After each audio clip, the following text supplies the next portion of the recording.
Hello guys, তোমরা সবাই কেমন আছো? আশা করি ভালো আছো। আমিও ভালো আছি। এখন আমরা চলে আসছি পুকুর গাবিতে ঘেরে। এখানে আমরা আসছি মূলত মাছ মারার উদ্দেশ্যে। আমার ফ্রেন্ড সে মাছ মারতে নেমে গেছে। আমি তোমাদেরকে দেখাচ্ছি যে সে কীভাবে মাছ মারতেছে। দেখো যে সে মাছ মারতেছে, আমরা দেখাবো যে কীভাবে সে জালটা ফেলে মাছ ধরে। ওই সে অতি সুন্দরভাবে জালটা ফেলেছে, যা ছিল হাস্যকর, অসাধারণ। আমার তার জাল ফেলা দেখে ঠিক আছে, আমার খুব হাসি আসতেছে। কিন্তু তোমরা টেনশন করো, ঠিক আছে, মাছ উঠবে, কারণ এই ঘেরে অনেক পর্যাপ্ত পরিমাণের মাছ ছাড়া আছে। সমস্যা নেই, আমরা দেখি যে কী মাছ বাঁধে জালে, দেখা যাক।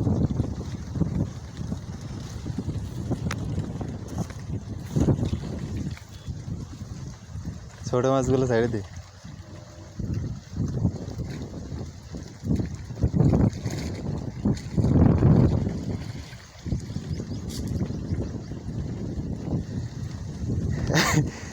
এত সুন্দর জাল ফেলানো দেখে মাছটাও মনে করো যে খুশিতে নাচতে নাচতে দৌড়াইছে, যে এত সুন্দর জাল।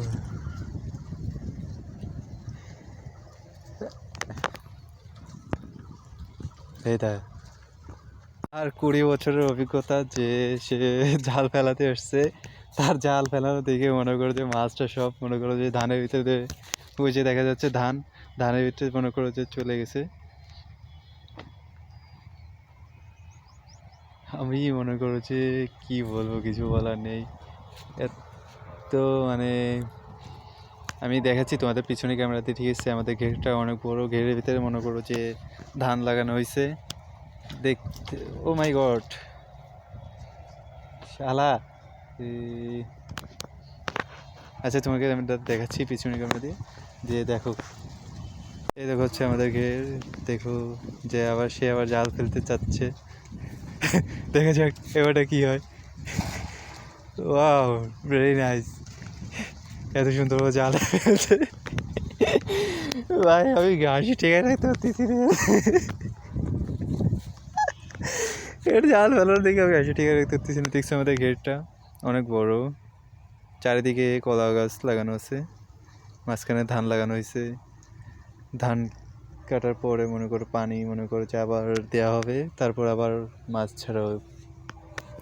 কিন্তু এই ছোট একটা জায়গায় মনে করো যে পর্যাপ্ত পরিমাণে মাছ হয়ে গেছে, সেই জন্য আমরা মনে করো যে আসি, এসে ধরে ধরে নিয়ে যাই খাওয়ার জন্য। তো সো গাইস, আজকের ভিডিও এই পর্যন্ত কি, কারণ আমি পানির ভিতরে নামবো, ক্যামেরাম্যান নেই বলে মনে করো যে আমি দেখাতে পারতেছি না যে আমি কি পানির ভিতরে নামতেছি। সো পরে অতীতে আমরা আবার চেষ্টা করবো যে ভালো ভালো ভিডিও দেওয়ার।